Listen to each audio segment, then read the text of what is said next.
last kick of a dying horse akudyiwe rinopisa. Muri yeZimbabwe ndadzoka zvekare. Without wasting much of your time, regedzani bvatangonanga pane nyaya iri kuitika. Right, after recently removing the Central Intelligence Organization CIO Director General Fountain Mangwanya and the Zimbabwe Human Rights Commission Chairperson Jessima Jome, who is related to the First Lady Auxilia Mnangagwa, for not supporting his 2030 agenda to extend his rule by 2 years and in process introduce a raft of political, electoral and governance changes, President Emmerson Mnangagwa is ready to fire ministers and vice presidents who contradict official policy and positions in public on the issue. Pakashata. Nyaya iri panapa ndeye kudai so. Mudanga dzatungana kudai so. Parikunzi there is a high possibility yekuti pana vice president ari kuda kudzingwa.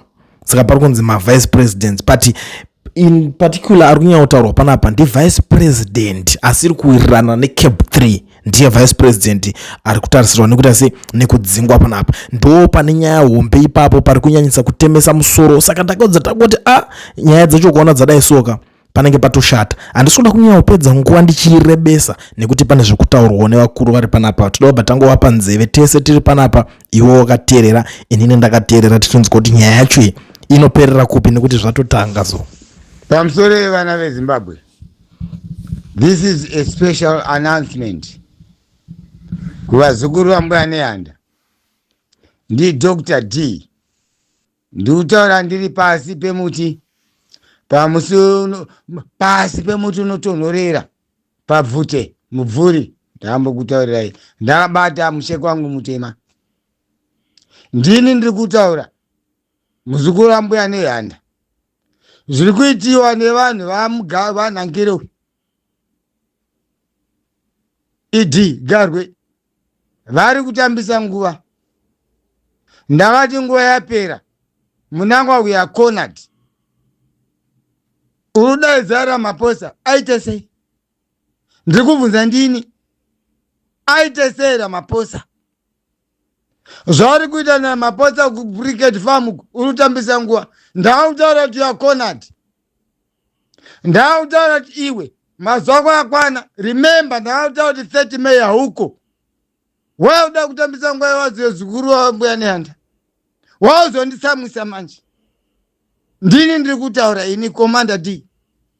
Ndati handichadi. Ndakati hurukuro dzako naMaphosa hazvichaita.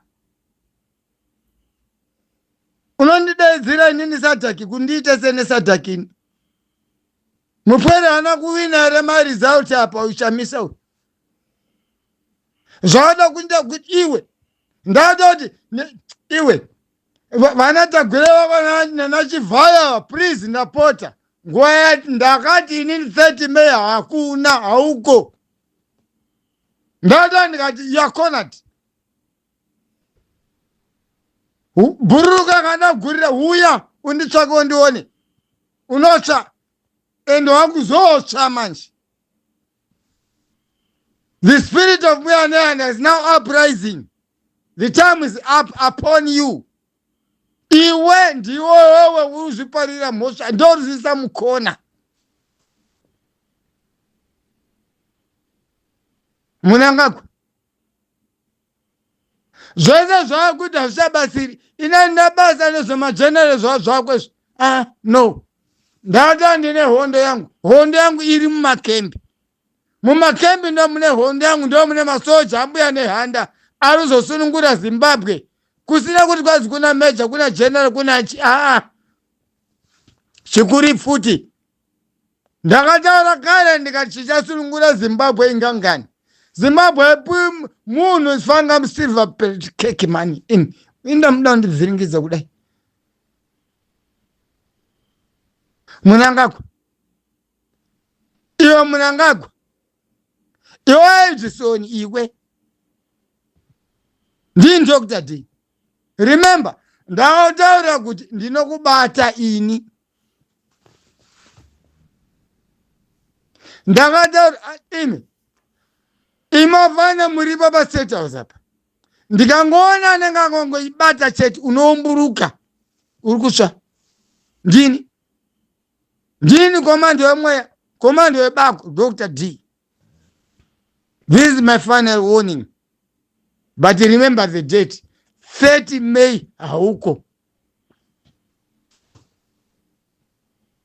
ndini ndiri kutaura ndakati 30 May you are not there haukodzeri uri tsvina munyika yambuya nehanda yoyo you are a dog imbwa you zvanda kutaura manje the final 30 May munangagwa upo whether you like it or not. Uchaona kuti vanhu iwewe vari kutemhana avava kwete vanatagurei vari kuchengeta upe iwe unoziva mafiro akabhila iwe ndikubvunza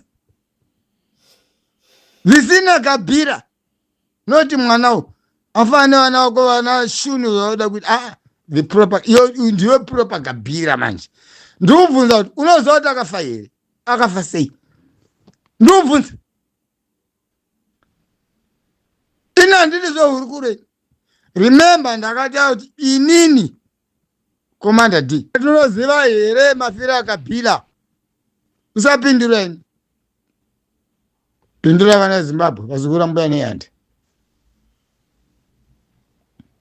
ndakati yakonati yakonadi iwe wakagwisisa mukona wega that is why vakomana ndakauza kuti musamushuta please ndimubata ini haone kunzwa remember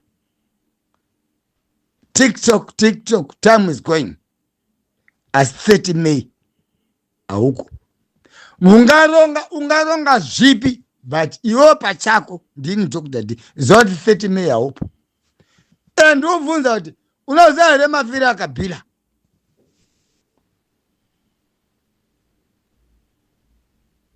zvitsvake wega chigumwa zvitsvanyenda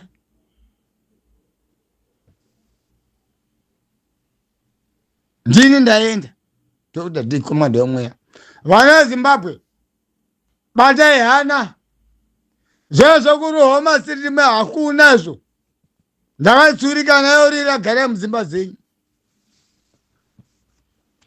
ndini Dr. D ndauda kunemi vana vezimbabwe kana tsuriyo rira please gare mudzimba menyu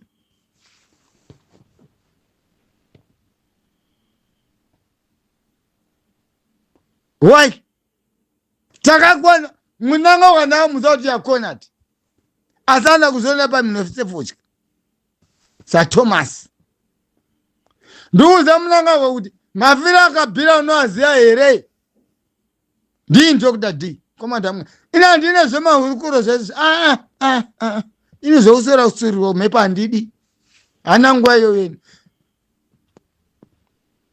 ndini dakwaya simba rako kana wakaromba wakaita sei ndoda kuriona kuti rimire papi ini muzukuru wambuya neta Dr. D komanda yomweya webako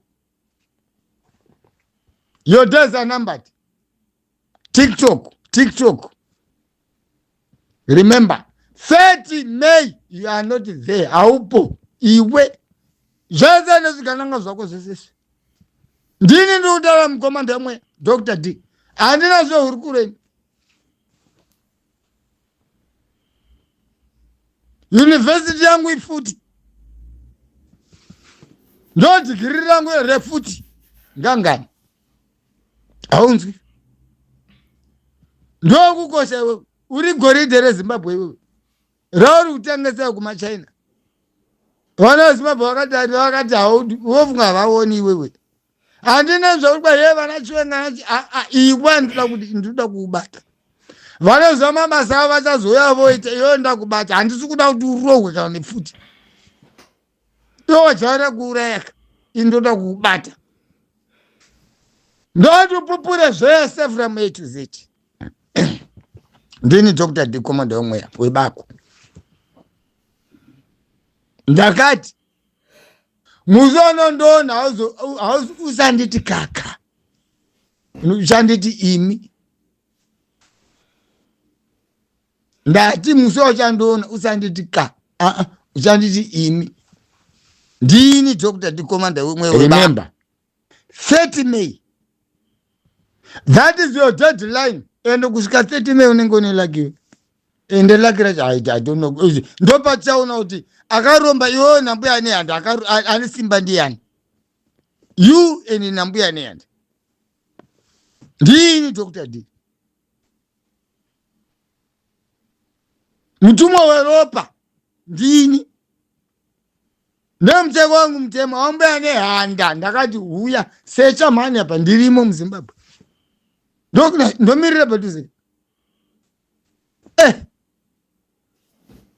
Ndopachazova kuti iwo hausiri komanda wedefense yeZimbabwe, hausi. Uruzvinyengerapo. Ndini komanda yemweya Dr. D. Ndati hausi komanda wedefense force yeZimbabwe. Uri kutambisa nguva yako. Zvese nekunana Soniri hauko iwe. Ndikuza. Ndati unozare mafira akabhila. No, indikubvunza. Tochana poizena vanhu kai. Novhara vanhu majeri. Vamwe chisakatisika. Iwe. Iwe. Munangagwa. Emerson. Ndati. Iwe ndoda kuti okubata. Ndola record yese yauri kuita kai. Ndoti uzoita record. Nyika rese rizoe kuti munanga rabatwa kunzi G. Ndati unozwa here kuti Kabila akafa sei. Ndasati kutokungwadza so. Asina kuti ndikutaurire. Because nakuti zvemwe wambuya nehanda. Ndoda kubata kuti G. Ende iwe unozwa here kuti Kabila akafa sei. Undisamwisewe. Urandiputike. Manje ndichaputika ndiri bhomba. Ndini Dr. D Commander wemweya. Iwe zvese zvangu